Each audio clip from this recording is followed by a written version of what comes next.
Welcome everyone to Science You Had Me at Hello. My name is Melissa Rancourt and I'm the founder and board president of Greenlight for Girls, as well as an engineer, an entrepreneur, and an educator.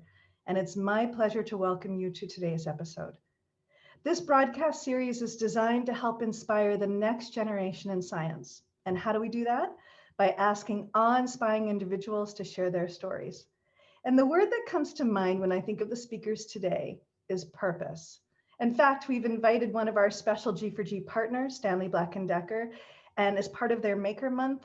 And I remember an early meeting that we had where we were talking to many of their employees, and I spoke about what drove me, and that was purpose, and everyone around the room was shaking their head.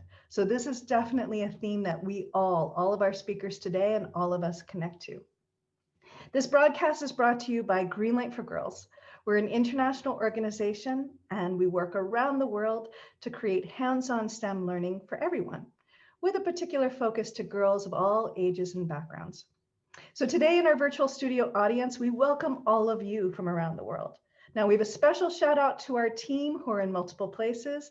And also we know that some of our participants today are coming from a lot of different countries, namely Belgium, US, Hungary, Brazil, Germany, Spain, and I'm sure there's more. Today is all about you, those joining us, our role models that we've invited, and those listening in after our show. So we've invited to the stage, in fact, today, 4 amazing speakers. And in a moment, they will share the spark that inspired them in their STEM journey. And we'll learn more about who they are and what they do. So take note of who they are and get ready to ask your questions. It's my pleasure to introduce and to bring them all onto stage, starting with, let's meet Lori Groth. Lori is our expert in information in the industry sector. In fact, her title is Chief Information Officer. She's worked for Stanley Black & Decker for many years and has developed talents and skills and experiences in accounting, computer science, and management. Welcome, Lori. Thank you for being here. Hi, thank you. I'd like to next bring onto the stage Chiara Parapini. She is our safety professional for today. She has worked for Stanley Black & Decker for more than 25 years and is dedicated to make sure that multinational business masters the art of health and safety to keep everyone happy and safe in their work environment. Chiara, welcome. Next to bring on the stage, I'd like to introduce Lindsay. Now, she is a purpose-driven head teacher, and purpose is really who came to mind. It was Marie, who has inspired amazing changes in her community. She loves to give purpose to her students by opening doors and encouraging students to find their own vocations. Marie, thank you for being here. Thank you, Melissa. And finally, our next speaker is Daria Goose. So an electrical and electronics engineer, and who's originally from Turkey. And guess what she gets to do? She works with drones and radars. Now that just sounds super cool to me. Her job at Nato is to make sure that all products used for communications are designed in a way that's easy to use, safe to operate while remaining solid. By doing so, she contributes to ensure that the safety of everyone living in NATO nations, and that includes you. So welcome, Derya. Thank you for being here. So I love having everyone here from different perspectives, different backgrounds. And in a moment, I'm going to ask each of you that one moment of inspiration to be in the field that you are in today. But first, I wanted to mention to everyone. So this phrase that we use for this broadcast, Science You Had Me at Hello, you might recognize it. It's partly a quote from a movie that we've borrowed. But the idea behind it is to share the moments that motivate us to do something, to be part of something bigger, to create, to come up with solutions for people or situations that need us. And when we say the word science, science for us means everything, the subject itself, but also the connection to STEM, and also the idea of discovery, curiosity, and possibilities. And that's why we know it's part of everyone's role. So now let's wait. I can't wait to hear that spark of inspiration. I'm going to start with Lori. So Lori, tell us, what was that moment that you knew? And when I talk about sparks, those sparks can happen when we're little. It could also happen yesterday, or we could be waiting for it to happen tomorrow. You never know. But what is it that you remember that may have gotten you on the path to where you are today? Yeah, thanks, Melissa. So for me, it was my spark was around when I was 12 or 13 years old, and my father brought home our very first computer. It was the first one on in the neighborhood, and it was an Apple IIc. I still remember it. I had no idea what we were going to do with it, but I knew that there were some really cool games that were on this computer. So I wanted to get on the computer and learn how to use the mouse, which was all new. I wanted to figure out how to use these games that were on it. One of them was Hitchhiker's Guide to the Galaxy. If anyone's ever played that, that was my favorite game, and it was a purely black screen, and it just had words, and it would say, you're at a point where you have to. It was make your own story. So it was you can take a path. Do you want to turn left or do you want to turn right? And you would just type in, I want to turn right or I want to turn left. And then it would prompt the next choice that you had to make. And I just fell in love with this game concept. I fell in love with everything you could do with it. I started typing my papers on it and so forth. And that really sparked me and got me very curious. And ever since then, I've loved technology, and I've always been an early adopter of new technology. And so that was it. It was my father walking in the door with this personal computer. So I love it. And then also it's so, of course, connected to what you do now, which is, the idea of what the information systems around us can do for us. I think this is, for many people, an unknown thing, right? They know that they need help, but they don't necessarily know how technology can help. yeah, And I imagine in your role. the big thing I think that I was shocked at when I was looking for a job was that every company in the world is run on computer systems. I don't care how big or how small. And those computer systems, whether they're running the financials of the company or the manufacturing or services, or they're running websites or apps that they're selling to people, it's all based on some kind of a computer system, and somebody has to know how to run the system, how to keep it running, how to keep it safe from hackers and so forth. And so there's this huge ecosystem of people such as myself and my team that's what we do. We run the computer systems at Stanley Black and Decker. Anything from closing our financial records all the way to what we make on the factory floor every day, to counting our employees and how many people we have working there. So that is I just want one of the things I want to tell to all of the people here and that will watch this is there's so many jobs in these areas in IT, and it's all around running the computer systems that we use at companies day in and day out. Yeah, I especially love what you're saying there because it is about variety. I think sometimes when we think about where we could go in the future, especially when we study subjects, we might think it has like one orientation to it. And just what you described, within one role, you have a variety of things that you need to tackle. So every day is a different day and a different opportunity. Thank you. Exactly. Yeah, thank you, Lori. I'm going to turn this over to Chiara. So Chiara, can you tell us that one spark of how maybe that got you to where you are today? Yeah. Well, it was actually a shock. It was when I was 8 years old, back in July 1976, close, not far from my home.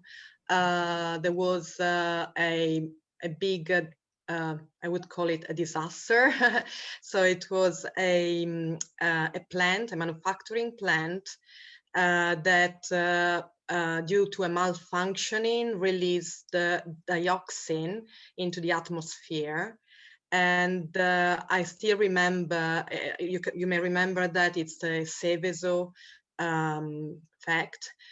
So this plant released dioxin, and I still remember all the images in the TV of people in the first moment being locked in their houses and then being evacuated, and then people with their with different kind of diseases, and even crops being destroyed, and animals either dying or being shot.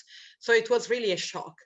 My first reaction was of rebellion, I would say. So I subscribed with Greenpeace and started to learn about all the environmental issues around the world.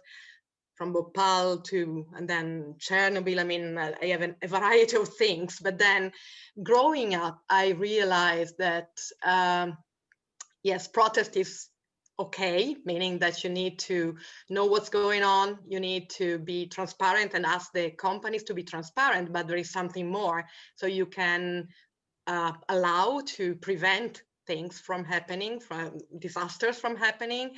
And this is based on science, it's based on what you can do to do a proper maintenance, to implement safe working practices, to reduce the impacts you do to the environment. And this is what I actually am doing. So I started learning geology because I wanted to be an environmental scientist. And then eventually, due to what happened in my life, I learned also health and safety.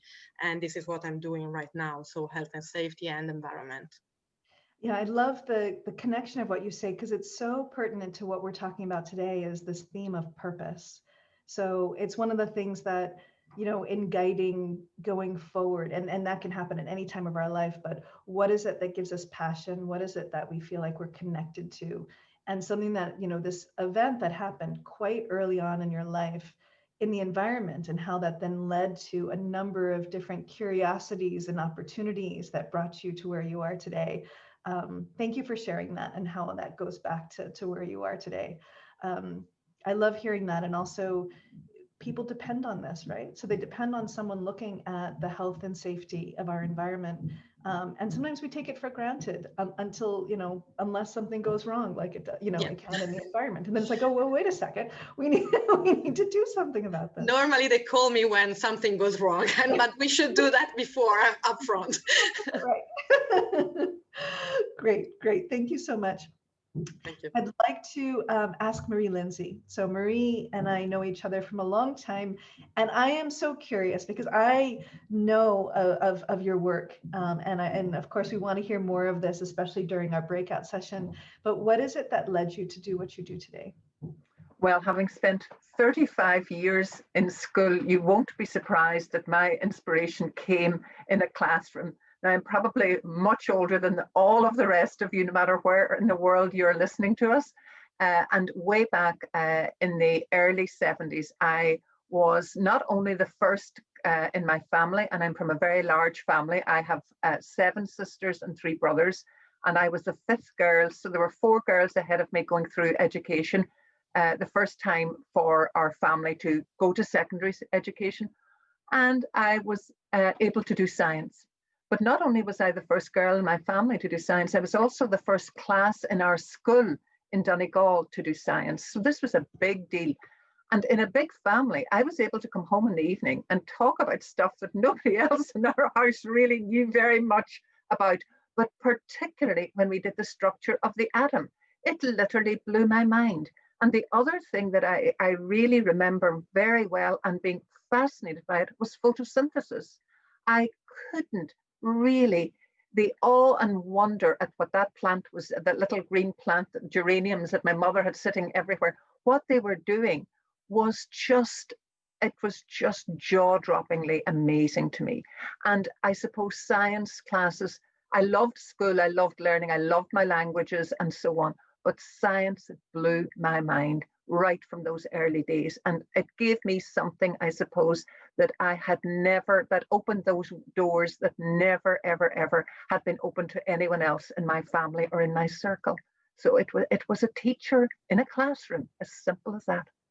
But of course, so connected to where then you were going from there, right? To Yeah, but that's a different story, because I never intended to be in school, or I never intended to be teaching. But I might save that for the breakout room afterwards.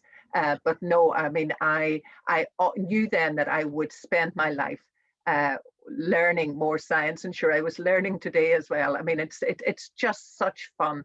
And it is so, what you say, as the other speakers have been saying, it just has so many opportunities and so many different fields that it can take you in so many different directions.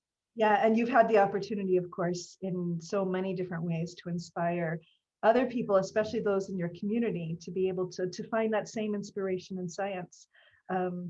for me, it's also about like just finding that spark or that curiosity, and also trying something with your hands and creating, which is of course what we do for G4G. So yes, this is amazing. Thank you.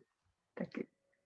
All right, so Daria, I'd like to ask you, because I know having drones as part of your bio. This is something that I want. So we had a lot of fun working with you and your team when we had the first event of this year in The Hague.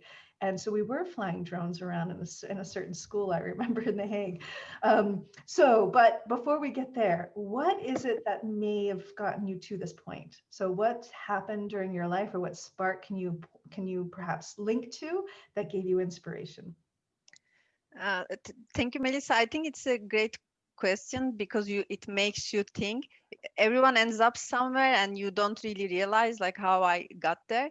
But when I think of it, it wasn't just one event. It was one stone on top of each other, and I ended up where I ended up. But I guess it started with my parents because they were primary school teachers, and we weren't so wealthy. We didn't really even watch TV. We didn't have computer. And every evening we would just sit with especially with my dad, and he would ask some math problems, like really small, like games. And I love the numbers. I love the numbers. I love the problem solving just from the top of my head, like small games. And I guess I carried that to every school that I went, and I was good with numbers. I ended up in a science high school, which was really dominated with the physics education and mathematics and chemistry, biology. Afterwards, it was really easy to end up in electronics engineering school because you know that you studied in science high school, you have a background, you love it. And then when I was going through the schools and saw the laboratories they had, the specific university I went, and all the research and development projects, it just really blew my mind. Although I was in it a bit at least, and I ended up in the school that way. But how I ended up at NATO and doing what I do, because I'm not doing electronics engineering as design engineering, but I'm doing another perspective of it. And I really want to add on to what other participants said. When you study, you see the names, you see computer engineering, you see electronics engineering, but it's not just that. You may be graduated from electronics engineering and you may be doing 50 different jobs in any industry. It's just so broad, and there are so many aspects to it, to actually creating a product, not just doing a small lab project. You learn that after you graduate from the university.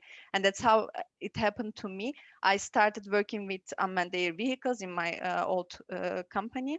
And before then, I was working as a design engineer. And I realized what I liked most was trying to solve that problem again and do some troubleshooting, like why this thing does not work.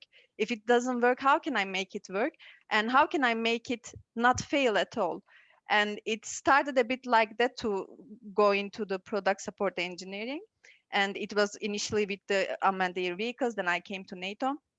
And it's now with all different types of communication systems, satellite communications and static communications, all different projects and drones. And it's just makes me feel good that I'm trying to fix something. There's a problem and I'm trying to fix it, and I'm trying to be part of a bigger thing in the world.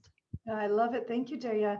I think also, again, this connects very much with purpose and things that we enjoy. And you mentioned something early on, which I love what your family did to create that environment, which is to create fun. So instead of math, being something like, oh, I've got to do math, right? Which is unfortunately what people view that as. And it's something that within G4G, we're always trying to, let's flip that thinking, but if it's presented as fun, then it is fun. And it's the fun also that we have every day too, right? That comes back and gives us purpose. And maybe that's what a question I'll throw out to all of you is to think, what is it that really brings you joy, which gives you that moment with the work that you're doing now or have done in the past, which you said, this is really something that it's making me happy. It's also, I feel like I'm being helpful for somebody else. Is there a specific thing that comes to mind? Because I think when we search for what we want to do in the future, we're looking for something that is going to bring us purpose. So I come back to that. I'm going to turn to you, Lori, and to see, is there anything that comes to mind in thinking about that? Yeah, absolutely. So every day that I go to work, we're working on large projects to automate usually very manual tasks or very cumbersome tasks that people are doing. So I find a lot of joy in just working through the problems, like Daria said, with my team and as a team, and finding a common goal for us to all rally around. And that's usually making someone else's job easier. So we're usually putting in a computer system at work that will reduce the time it will take someone to do something manually today. And that brings me a lot of joy, is just seeing how we are able to impact other people's lives by making them easier, all by working together as a team in order to do that and work on it as a common goal. Great, thank you so much. And Chiara, is there something that comes to mind thinking about enjoying the work that you're doing, or something that gives you pleasure and purpose? Well, yeah, what we are doing is actually aim to reduce the impact on the environment and to protect people. So by definition, I'm feeling as I'm doing something useful for our earth and for our people. Also, we are working in the field of corporate social responsibility with my group. That means going beyond compliance with regulatory requirements, and we are engaging our company and our associates in actions that are aimed to address the good of society, supporting people, and striving for practices that are ethically oriented. So I believe what I do by definition is something that I like and I find useful. And I think the other do that too, hopefully. Yeah, absolutely. I think that's a key to that, right? Is when you feel like what you're doing is helpful to people, when it's useful to people, then immediately it comes back to that inner purpose, that like, I'm here where I'm supposed to be. I'm doing something that counts. Yeah, I always say that my work is between being a mission and being masochistic, because people do not like it very much. But yeah, you need to feel the right end of that. Right, and they need it though, so that's what's important. Great. And Lindsay, so what comes to mind when you think about purpose? Well, purpose, if you have almost 900 young ladies who are depending on you to create the best possible opportunity every minute of every day, and I really mean that, was filled with purpose. And you could see the opportunities that you had to make their lives better.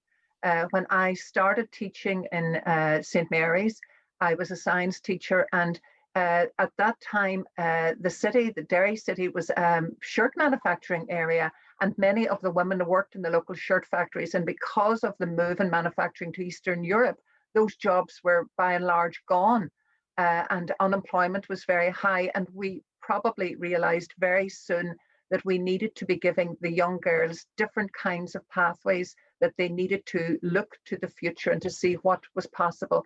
And that was why our school, which was a school that served very highly disadvantaged and still does serve very highly disadvantaged economically, but in many other ways, they are very, very brilliant young people. And we just set about creating a school that was going to have a very strong science and STEM emphasis. And we continue to do that to this very day. And really and truly talk about purpose and talk about seeing the fruits of your labor. I saw it every day in those young people's faces, and a great, great privilege. And I'll share with you something that recently I have been unwell, and I had to have treatment. And some of the treatment that I received was from some of the students that I had taught. Now, where could you ever see a more fitting tribute to your life's work than to be sitting with your treatment being administered by some of the young people that you had helped through their education? It was really, really very special. Oh, that's amazing to hear that you had that chance to to inspire people along the way, and then to see them actually in their role. So, which is fantastic. Oh, thank you for that. And Derya, we'll end with one last thing. So for purpose, something that's given you that enjoyment that you see, like, this is what I'm doing. And you mentioned that first, so we'll come back to that and whatever else you want to add to what you were talking about. Well, I guess purpose is just, it's an individual level purpose, and it's where how I connect to my organization level. And when I think about it, it's really being or working at NATO, you realize that you are contributing to billions of people's and its peace, and that they are safe and they can actually count on tomorrow to be safe. And working at defense, I don't see it contributing to war, I see it contributing to the peace. And what I like about defense and civilian technologies all together, they feed each other. And the more you add on to it, the more you invest on it, the better technologies you get, not only for the defense, but also for our daily lives. And I think it's a great stimulation for the technologies to evolve. And I'm really happy to be part of it from scientific perspective or from my career perspective, both. That's great. Thank you for that. All right. So guess what? I know that there's those that would like to hear more about your story. So what we're going to do next is we're going to go into breakout rooms. You'll each have your own breakout room, and we'll invite our role model speakers to share more about their background and also open it up to any questions there might be in the room. And so we'll have a few minutes in each of the room. So in a moment, you're going to see possibly something pass up on your screen that you can go into a room, or it might just take you and fly you there. This is our travel for the day. So if you've been waiting to like, when can I travel again? This is it. We're going to travel. It's going to be virtual, but then you'll be able to go into all the different areas where each of our speakers are from. And it's actually from, we're in 5 different countries between the 5 of us. So we'll take a look and see where we end up. So do ask all the questions you'd like. Get ready to travel, and let's go. I started as a geologist, but before that, I think my very first kickoff in the environmental field, or my love for nature and for travel, is coming actually from my first childhood. So my parents helped me to learn by experience, to like the nature, and to travel. So you see myself here at I was 1 or 2 years old, just looking at things. And then I did my geologicals. I took my geological study. This is before I just started geology. And then I graduated, actually going back one step. So I started geology because there were not many training and university courses in the environmental field, and the only one available was environmental geology that I took, and I really enjoyed that. So however, I realized that there was not much preparation of teachers at that time, because it was a very early stage of the environmental studies. And therefore, I looked myself for my own thesis that was on a landfill. So I looked externally, and I went to find an external company and found this thesis for a project of a landfill. And then I did my internship with a subsoil investigation in a big wastewater treatment plant that had leaked, causing contamination of groundwater. When I graduated then, I started working with a contract, but doing a work I didn't like much. So after a while, I decided to quit and to start working actually for free at the beginning, without a good contract. And I started working with a consultancy company. doing subsoil investigation and remediation. And this was my first on-site subsoil investigation. As you can see, I was the only woman, as I was for a number of years after. Then I moved to a manufacturing company, and also took the health and safety part. So I had to integrate my background, that is, I was in the environmental field, with health and safety studies.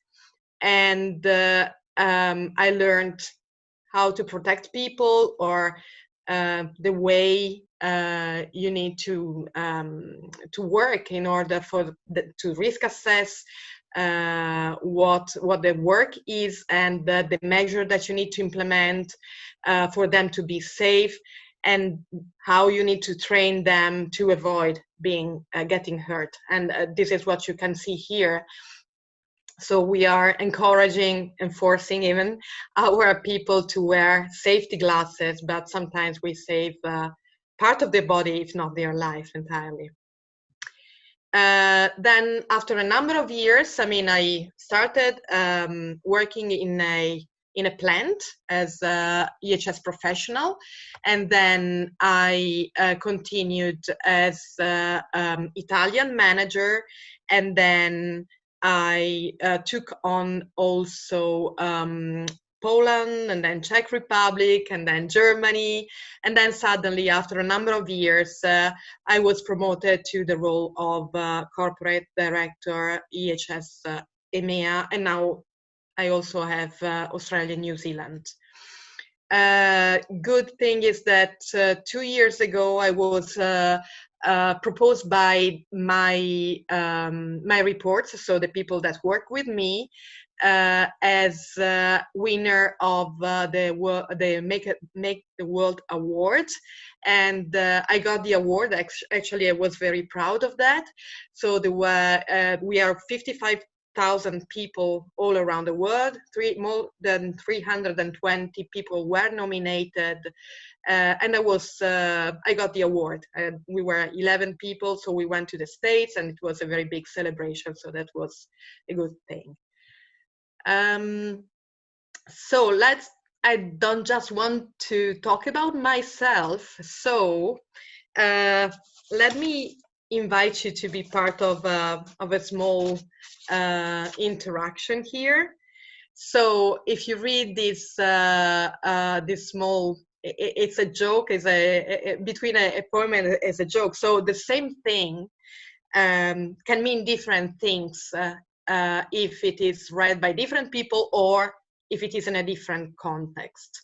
So basically you see that the hand has a palm, but it produces no dates, and the foot has a sole, but does it rise to the bait?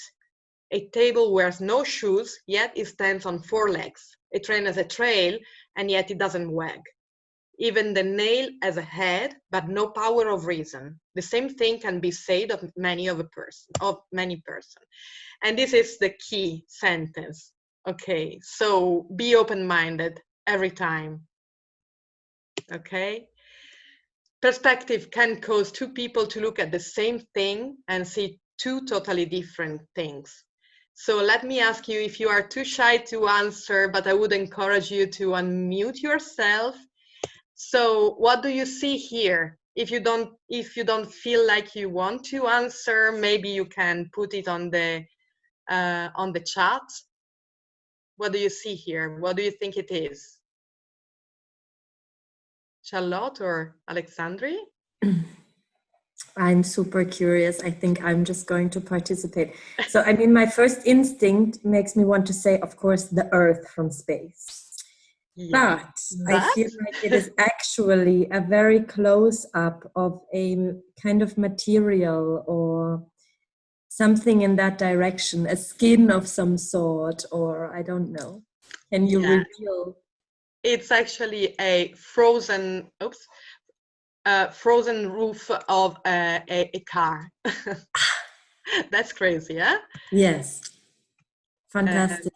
Yeah, like this one, I think we are going to close out the room soon. In just a few seconds. Okay. Yeah, no, I had just a number of different things. So this perspective, and yeah, that's fantastic. So and basically what I wanted to tell you, just the very last thing is that appearances are not always the truth. So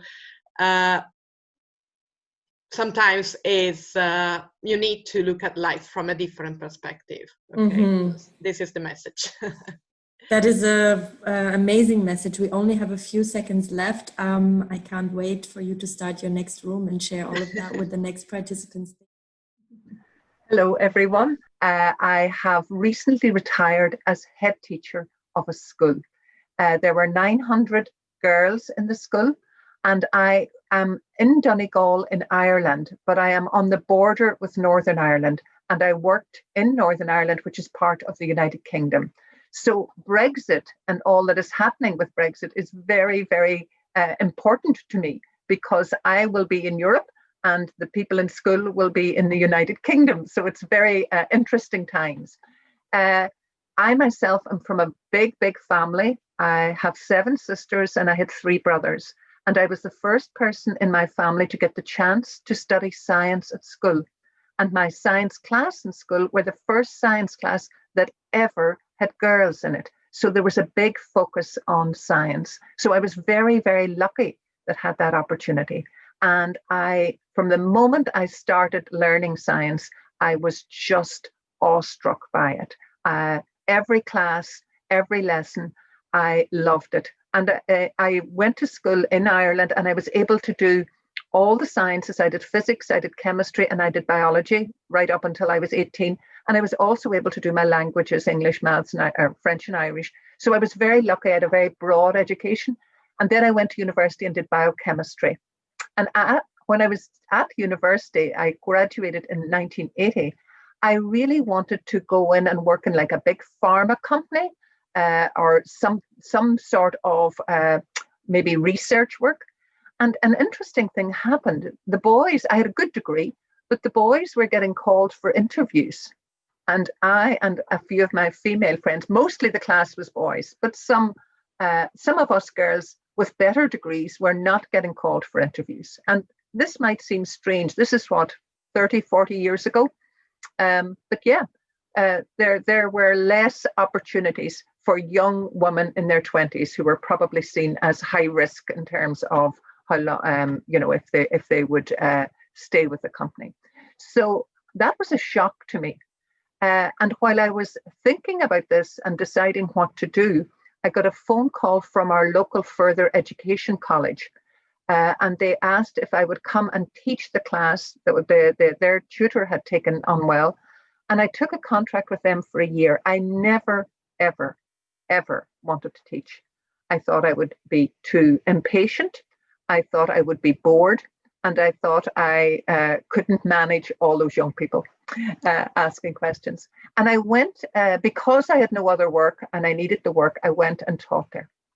It was absolutely fabulous. I loved every minute of it. And I broke my heart 1 year when I had to leave it. So I decided then that I would go and do a qualification to teach. And I taught, I got my qualification.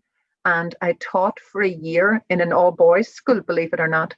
And they made me redundant because the numbers in the school were dropping. So after all this big, long course, this trailblazing girl doing science, getting this job that she loved, then I was made redundant. So I tell you that really so that you understand that people think success is just a straight line and you go straight to, the top, wherever that is. It's not.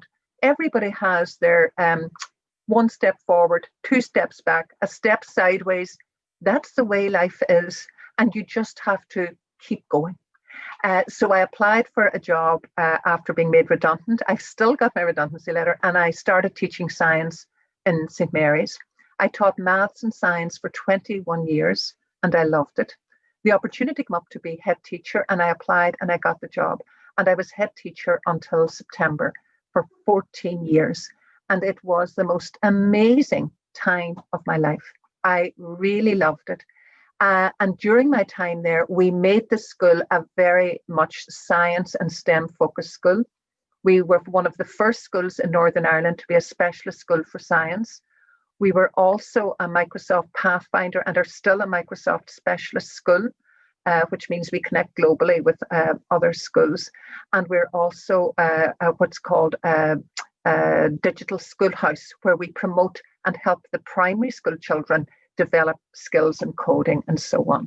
So that strong STEM emphasis has stayed with me right throughout my life. And we have just seen so many young people achieve incredible success. The school I work in has high levels of deprivation. Many of the children would not have role models in science.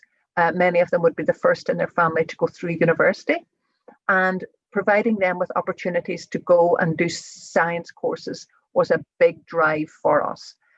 We partnered with our local university to help these girls while they were studying, and they did, and it was very successful. And we worked with businesses as well, so that the businesses could help providing sponsorship, and we still provide sponsorship for some of the girls to help them do their STEM courses.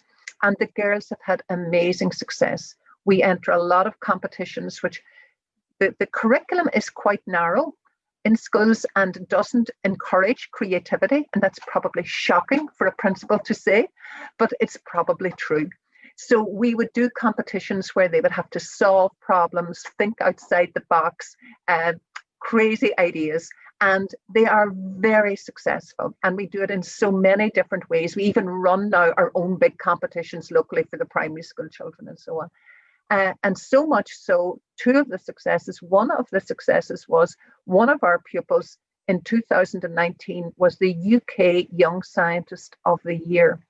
And another girl a year younger than her, Ava, was also very successful and has had numerous successes in science competitions, but she was chosen to be one of the Broadcom Masters attending a summer camp in the United States. And she was chosen then by Hasbro, the people who make games, they make Monopoly, and they launched a Mrs. Monopoly version. And Ava was chosen as one of their 3 innovators. They had 3 young innovators because they launched a video for Ms. Monopoly. And the other 2 inventors were American, but Ava from St. Mary's and Derya in Ireland was the other inventor with her spectrophotometer. And her prize, which is always the interesting places things take you, science takes you, was that she got a copy of the Miss Monopoly game with £20,580 in it, because that's the amount of money there is in a Monopoly game, to help further her innovative product, to help her continue her research. And Maeve and Ava are still pupils with us. So very, very exciting. Now, ask me some questions because we're going to run out of time. Aisha, do you have anything to ask from Marie? Yeah, for sure. As I really congratulate her, first of all, on her retirement after so long a service. And I would like to ask that in her whole journey, she must have experienced the times of crisis, when you felt like giving up on something. So what kept you motivated and how did you manage it? There were plenty of times when it is challenging. And you know what I will say to you? When I look back, the challenges are tough, but they're the best, because that is when you learn. And we're back onto the stage. So I hope you had a great session as a breakout. And if you had some great questions, which I know that when people watch afterwards, they're going to have even more questions for you.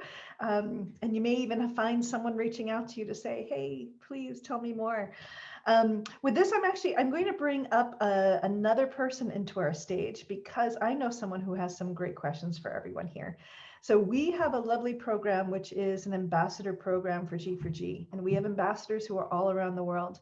And to add another country to our list of who we have on stage, because we have between 5 of us, we have Lori's in the US, Chiara's in Italy. I'm in Belgium. Derya's in the Netherlands. Marie's in Northern Ireland. So let's bring someone from Germany because we need another country here. So I'd like to bring on stage Aisha Khan, who is one of our G4G ambassadors. Hi, Aisha, how are you? Hi, everyone. Hi, Melissa. I'm good. Good. Thank you for being here today. I know you have a fabulous question for everyone, so go ahead, let us know what it is. Hi, everyone. First of all, welcome to our session.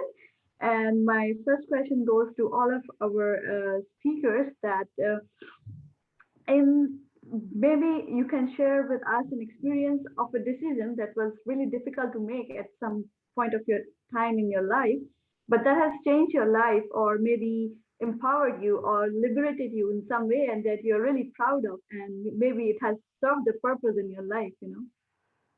Great question. Thank you. So yeah, so taking a look at maybe a decision that was difficult for you to make, but one that changed your life, empowered your life. Thank you so much, Aisha. I love that question. I'm just going to look around the room. I'm going to grab Marie first. Marie Lindsay, what comes to mind? Chiara mentioned. Okay. I've told you all that I've been speaking to Aisha. So thank you for that question, Aisha. I would have said that when I was teaching science, I was extremely happy. I loved the classroom, I loved the department, and I was having a very good time. And the opportunity came up to be head teacher in the school. And I really worried that I was leaving something I really, really loved and would take on a role that was very different to my day-to-day life then. And I found it a very difficult decision because I wondered, it was such a different role, if I would love it. And I found that very difficult. I had a great department. I had great freedom in the school to implement things that I felt were important. And the young people I worked with inspired me every day. So the decision to make that leap from the classroom to somebody that was really going to be very much involved in administration and to take myself out of the classroom, I found difficult. And quite selfish. The question was, would I love it? You know, it was about me. Would I be driven the way I was every day? Would I bounce into the classroom the way I did every day, full of, just full of fun? And would there still be fun in what I was doing? But I went for the job and thought, well, you know what? I probably won't get it. So maybe I won't have to make that decision. But it was frightening. And I got the job. And I worried, and I thought I won't know unless I do it. And I made the decision, I took the job, and I have no regrets. It was an amazing opportunity. So sometimes, it worked and it worked out well, but it wasn't clear at the start. I love that. And also you can make something fun, right? So which is something that we Yeah, oh yeah. Yeah, absolutely. But I love that decision point because I think that's very relevant for anyone who's also going from their work into a leadership role. And maybe turning this to Laurie, because I know that you're in that leadership role as well with the work that you're doing within IT. Is there also a decision that was difficult to make along the way? Yes, for me, in college, I actually was an accounting major when I started college. And my first year, I had a teacher approach me and she said, I really think you should take on computer science as a second major. And very much like Marie Lindsay, I said, oh my gosh, this is going to be too hard. I can't have two majors. And my teacher, though, was an inspiration to me to push me to say, she said, you can do it. And so I took a risk on myself and I said, I'm great. I will do it. But that was a very scary decision for me because I wasn't sure what the outcome would be. And I think sometimes you just have to go out on a limb and believe in yourself. And what's the worst thing that can happen is what I always say to my team right now. What's the worst thing that could happen? So you have to ask yourself that. And for me, it was life-changing and career finding for me because I loved IT much more than I love accounting. So it was a great decision for me. Yeah. I love what you mentioned there because the difficult decision sometimes is coming down to what's inside us, like the risk we feel or the fear we feel or the uncomfortableness or the uncertainty. And that idea of just, diving ahead and so let's do it anyway. Let's figure it out. I love that. And Derya, is there also a decision point that you think about, which was a difficult one along the way? Yes, I think I did a couple of them, but the biggest one was when I decided what to do, what to study in university.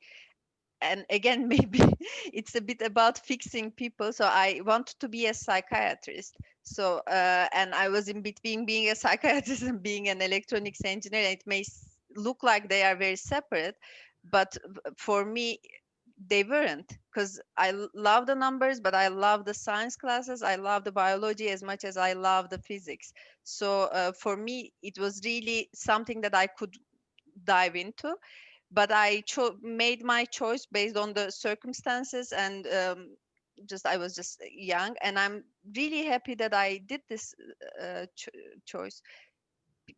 Probably if I took that road, it would still turn out good, because what I realized after some years of working here and there, as long as you want to achieve something, as long as you want to be good at what you do, it doesn't matter what you are doing. Even if you choose this path or that path, as long as you want to be successful, you'll just put your heart and all the effort you can give, and it will all end up good. So in my case, it ended up good, but I can't say that if I had chosen that, it wouldn't end up good.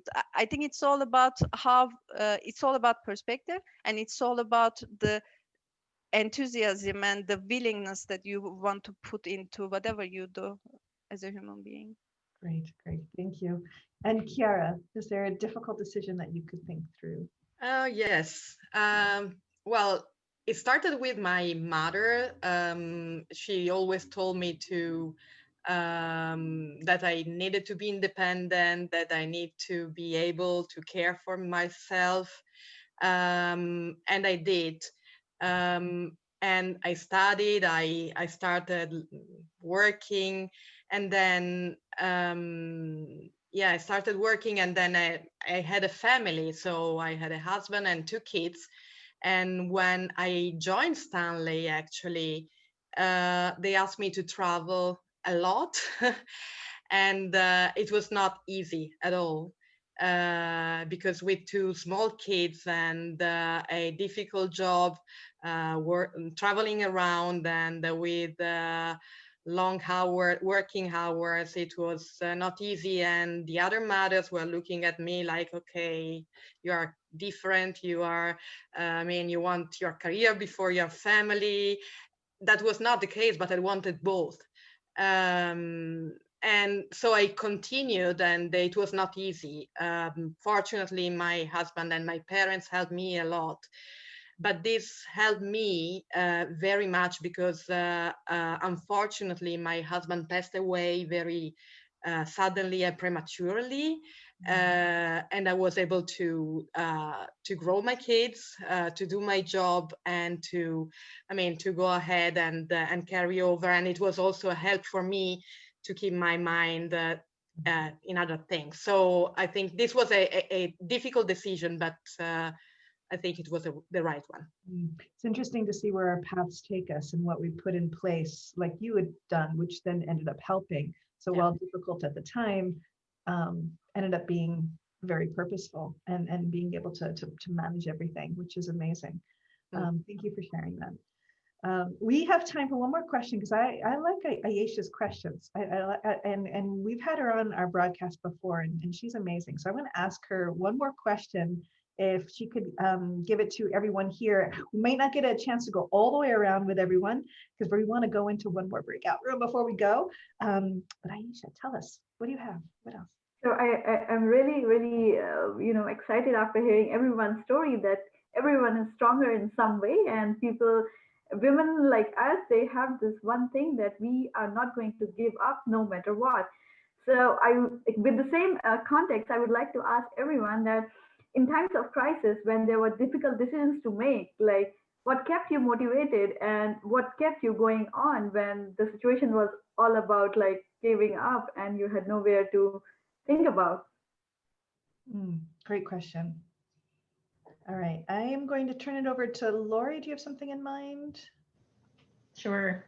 I think that, this current crisis is a great example, Aisha, of that, because I think a lot of us are digging very deep these days to find our purpose and to try to drive our teams to find theirs as well.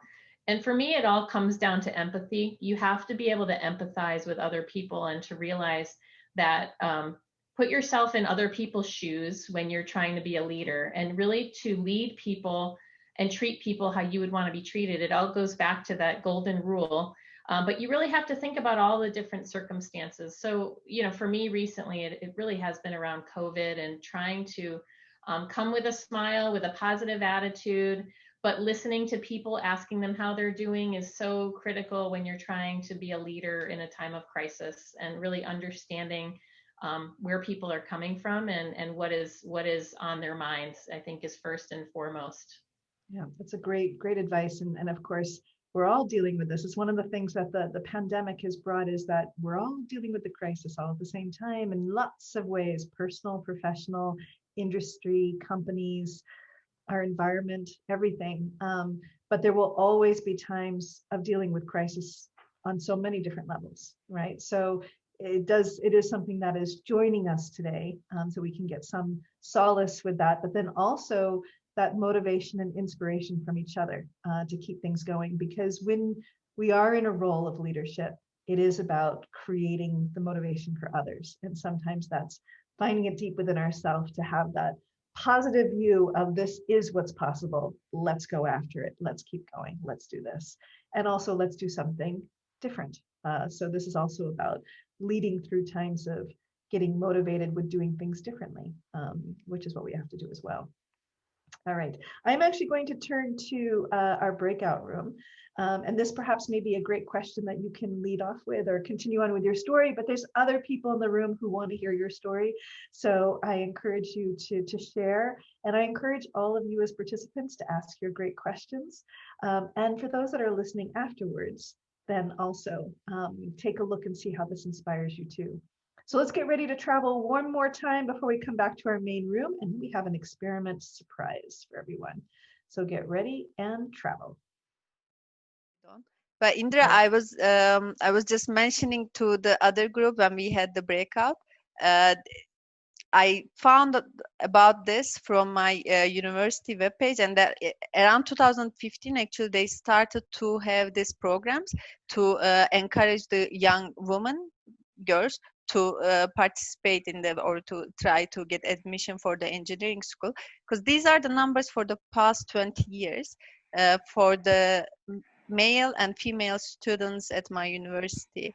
And I was saying, this is not really the lowest, or it's not it's one of the best universities, and it's one of the best female participant universities, students universities.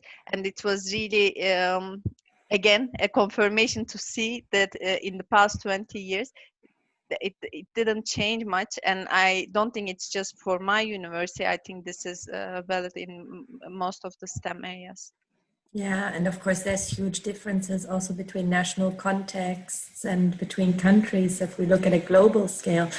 But I just would love to very quickly invite everybody that's joining us to also take a moment to unmute themselves and to switch on their cameras. Julia, do you maybe want to join us on camera as well? Because this is exactly perfect. Because Julia is actually, if I remember correctly, one of our amazing ambassadors, right? Yes, I am. I actually became an ambassador just about a month ago. I'm new to the program, but I'm so excited to be here. Yeah, we love having you here. Okay, so Jaya, kick us off, and then I'm sure Julia has some fantastic questions to ask you. Yeah. It's very nice to see you, Julia. I'm still very foreign to Zoom, so my apologies that I didn't see. All good. You're ready to. We see everything really well. Yeah. So I'll quickly go through these pictures and what I wanted to share, but I really want you to both of you to be able to ask questions, because I think it's nicer when we have conversations rather than just a presentation. This is from my childhood. I just added this because some people may have the idea that you need to be rich, or your parents needs to be engineers to be an engineer, or your parents needs to be military for you to be able to work at NATO or wherever. There is no condition or prerequisite to be what you want to be, and you can start off wherever you are, and you'll just move to what you like based on your abilities, based on your desire. And I already mentioned how I ended up in the high school and then the university. This was the first big project that I worked, and it was in the national aerospace industry. It's an unmanned air vehicle, and it's a medium altitude and long endurance UAV. It can stay up in the air for more than 24 hours. It was really a national pride, plus making something like this from scratch, of course not by myself, but with all the people we work together, and being a part of this to make this more maintainable, more reliable, and to be used for long periods of time, because it takes incredible amount of time, effort, and money to be able to build something like this. You don't want it to crash after first flight, or in the middle of the first flight, or even after a couple of flights or couple of months. You want it to last, and that's what my job does. Tries to make something long lasting, something that we put so much effort, so much money, so much willingness into it, and we want to just make it last longer. And now at NATO, I work more with the satellite communications and static communication systems. I really wanted to add some personalized pictures, but we are not allowed to have too much working pictures.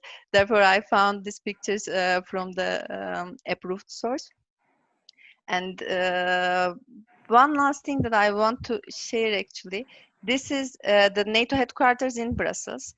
And this is from outside, and this is from inside. Again, it's empty because it's not allowed to take pictures, unfortunately, from due to security reasons. But I wanted to mention, and this was a really revolution for me, that you can actually work in places like NATO. You can be part of that big organization, and not just NATO, all the other international organizations that you see on the TV, and you think that they are doing great things.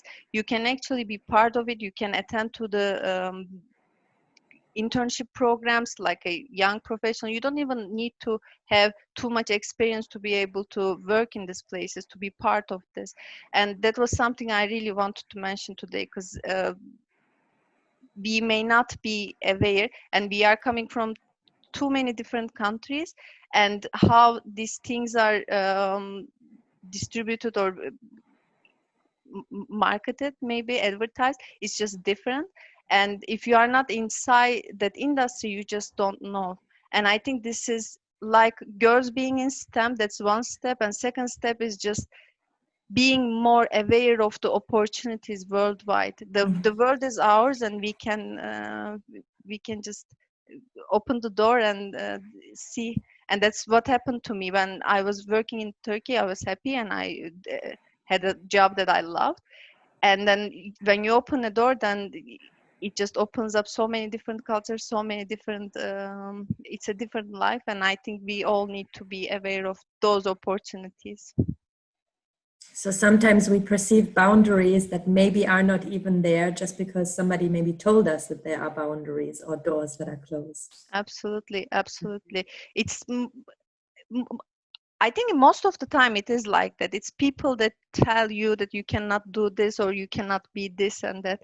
And the trick is, and maybe this is also for Julia, you need to make sure to keep toxic people away, negative people away, because it's really important to stay positive, to have confidence in yourself, and make sure that people around you believe in you too. And they don't make you they don't discourage you from achieving things.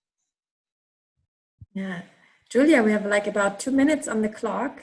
do you have anything that you're curious to learn more about? Fire away. I found the statistics and those graph charts on the number of women versus men enrolled in your university really interesting, because like I've noticed even in my own classes, especially math and engineering, there are way less girls than boys. Yeah. And I was wondering, how do you get discouraged by the fact that there aren't as many females in your field, or how do you use that as an advantage, perhaps?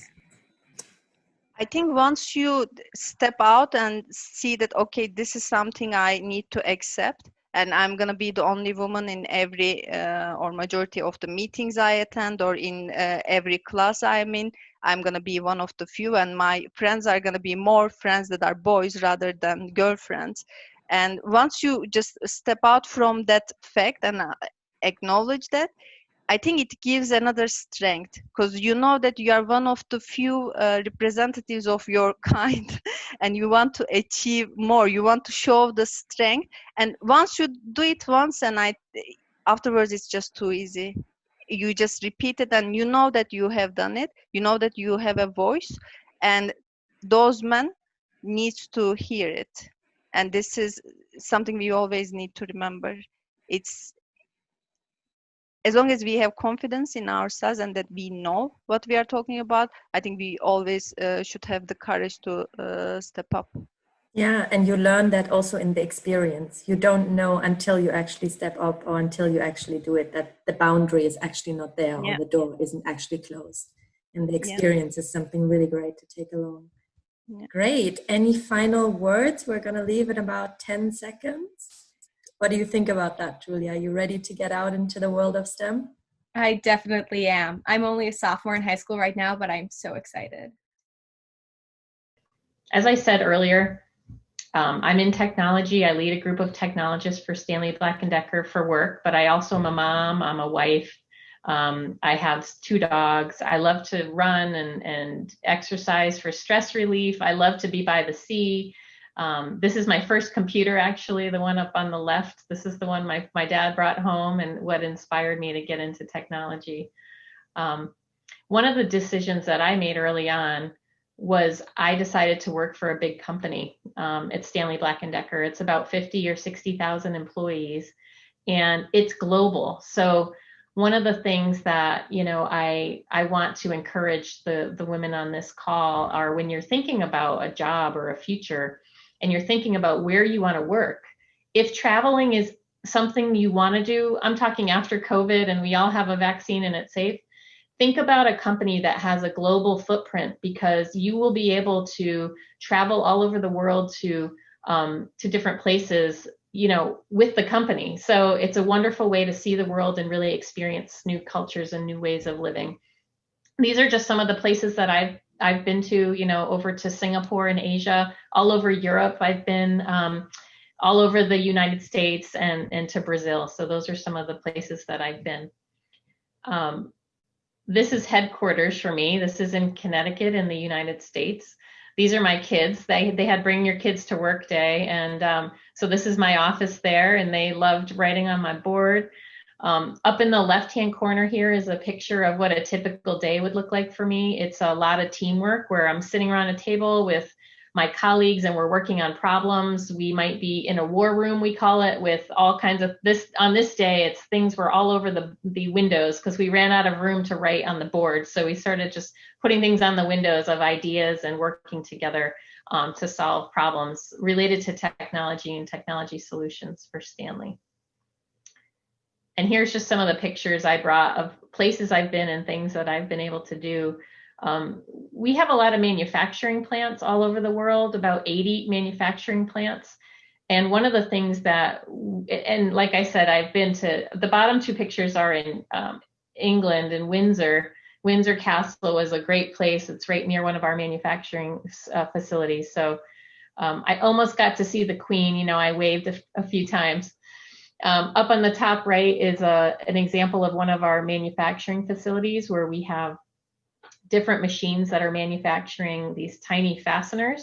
that fasten things, anything from iPhone together, an iPhone case, all the way to a car. They fasten cars together.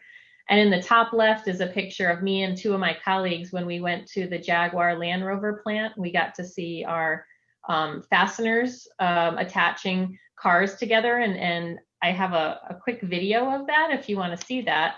This is my last slide, but this is basically what they're trying to do, weld and fasten the outside of this car to the frame. And the frame is down here in this video. And here, I'll show it to you all real quick so you can see it in action.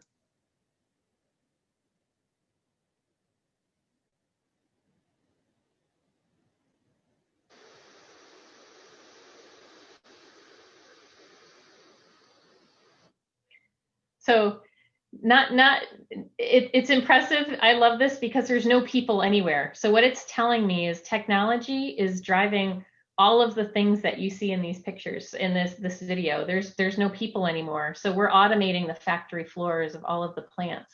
So if there, a lot of my job now is around Industry 4.0, which is the automation of the factory floor.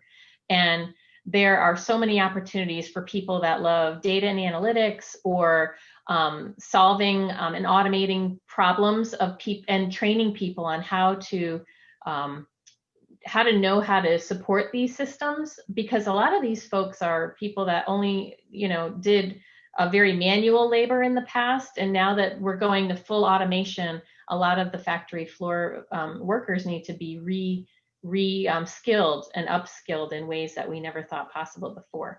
But that's just a little glimpse into my career and what we do. And my team basically runs a lot of the systems behind some of the automation that's in these videos and things. So do you guys have any questions or any even related to this or not? I mean, we can talk about anything really. Cool, thank you, Laurie. Ayesha, do you have any question? If not, I will. Yeah, I would. So I think I have been also into an industries, and there what I see is like kind of male dominance. So I wanted to ask you, like, have you really also felt the same? And you have been so long in an industry, so how do you deal with it? I mean, share your experience. That's a great question, Ayesha, and I think it's a problem in that when you don't have representation from multiple genders or nationalities and so forth, you don't end up with the best product for the customer because you're missing the perspectives of many other people. So what we've done at Stanley is we've created employee resource groups and awareness. We've created, I was one of the founders of our women's network, which it started as about 300 of us or so, and it's grown to almost 15,000 members now. So these are women that were connected through social media, through collaboration platforms, and we've brought awareness to what you're talking about. And we brought awareness to unconscious bias that I think people don't even know necessarily that they're acting or behaving in a certain way because they weren't aware of their actions, or that they were excluding a voice that should have been heard. So it's been a wonderful program but we have a long way to go. I think we've made some great strides in trying to hire people into roles that are very diverse. There's been a real focus on that. And truthfully, I think that's the only way that we can make a change in what you're talking about, is having corporate initiatives to ensure equal hiring as well as equality across the board in all different roles in the company. So that's how we're trying to get at it at Stanley.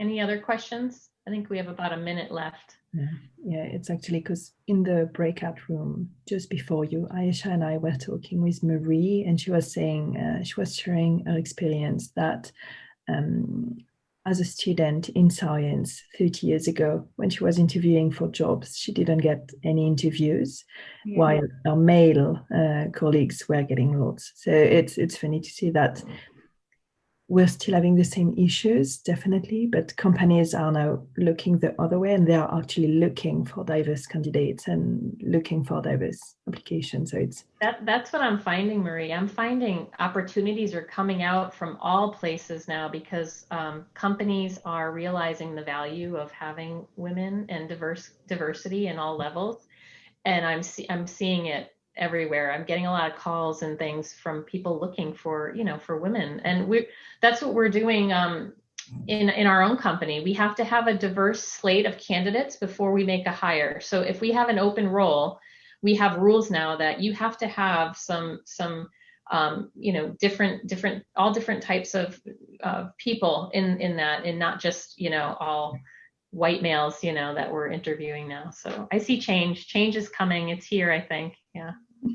Do you want to just, because we have not even a minute, but do you just want to share the favorite thing about your job, what you like the most about your job in the last few seconds? I love working with the team, with a team that's working on a common goal. I love seeing our technology in action. I love seeing people using all the technologies we're bringing, things like Zoom. We brought that to all of Stanley, and I see the impact it's having. That's my favorite thing, though, is working with the teams, getting to know people, and trying to make things better than where I found it. All right, great. Thank you for that last session and being able to be there for everyone and to share your story. And now, this has been a fun moment because this is where we always get close to the very end of our Science You Had Me at Hello. We always have to end with an experiment. So this month in particular, we're celebrating the very end of Maker Month with Stanley Black & Decker. And that's also why we chose the theme of purpose. It's connected to, of course, all of us in so many different ways. So let's go over to the G4G Atelier and see exactly what they've been making that we can get inspired ourselves. If you ask any of us at G4G what they think about when they hear the word purpose, they would probably say a mission they believe in, a driving force, and a reason for innovation, especially in science. When we think about the future and our contribution to the planet, we realize that sustainability and circular economy is not just about recycling resources.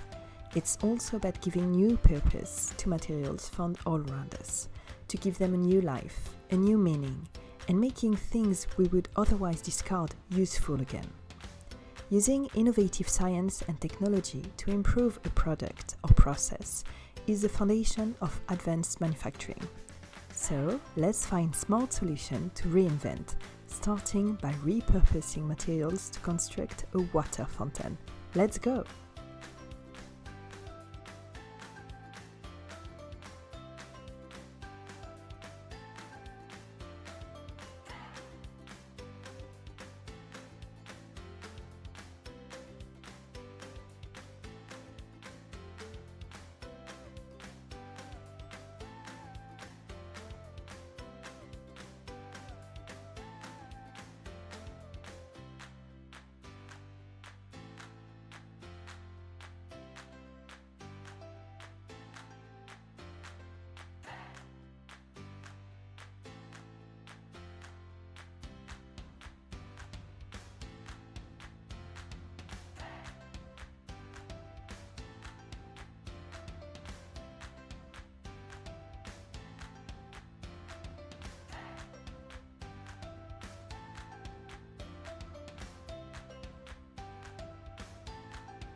I love the experiments each time. They're so inspirational, and I hope they are for you as well. I'm going to grab our speakers for one last moment because this is a time for one final question before we all go. All right, so one final question, and that is that whenever we end our broadcast, I always ask with this big question, which is to give just a few words of inspiration to others. So thinking about your wish for the world, thinking about what you might say to the future generation to encourage them, especially with all the things we've been talking about today, you know, whatever comes to mind. I'm going to go one by one, and these will be great words that we can share with lots of people afterwards. So I'm going to start with you, Derya. If you could go first, what are your inspiring words or encouraging words for others? Yeah, especially for the new generation and for young people, I really want them to think themselves as their best competitor. Just compete with themselves to be better every day and learn more every day, and don't compare themselves with others, with success or failure of the others. I think that's one of the best things a person that can do to themselves. Just compete with yourself, be the best that you can be. And a bit related to this is that after you make yourself the best that you can be, make the world a better place for the creatures living in it, for the humanity living in it, for the nature itself. Always try to contribute with the smallest and best ways that you can, and contribute one step every day for yourself and for the world. Thank you so much, Daria. Marie, what would you say? I would say, no matter what age you are, never more than now does the world need the female mind. The world needs you just as you are, just like Derya said, you just be your best version of yourself, because you are enough as you are, and you don't have to try to be anybody else. We need your brilliance, we need your thinking, we need your creativity, and we need your problem solving, even just in terms of the health issues that we're facing and the environmental challenges that we face. And I would like to think that girls, and maybe some of the Greenlight for Girls people, would be part of the solution to some of these very big global problems that we have. Just remember, you are enough. Oh, I love that. Thank you so much. Chiara, what would you say? Well, to look at things around yourself with curiosity every day. Curiosity means intelligence. Use your interest, your enthusiasm, and your energy day after day to cultivate your culture. Even small seed can become big plants. Find something that catches your curiosity every day and try to learn something new about it during that specific day. But when you do that, carefully review and verify your sources. Don't be afraid to ask. Don't stop. Observe and put things under discussion without being arrogant, of course, but continue to investigate and deep dive into things. Look things from different perspectives. Knowledge is power. So that's great. Thank you so much. And Lori? Yeah, I would just say find your passion and don't be afraid to follow it. Every one of us has started knowing nothing about the topics that we love so much now. And so don't be afraid to find the hard problems, because those are the ones that no one else wants, and to do a great job trying to fix them, and just follow your passion. Oh, thank you. Thank you, all of you. Thank you for being here today, for sharing your story, for inspiring others that you do on an everyday, but especially being here with all of us, with everyone who is tuning in now and also tuning in later within Greenlight for Girls all around the world. So we're going to do one last final wave between for all of us to everyone out there. And I'd like to say goodbye and thank you. So thank you guys so much. It's great to have you here. And we'll see you at the next broadcast of Science You Had Me at Hello. Thank you, everyone.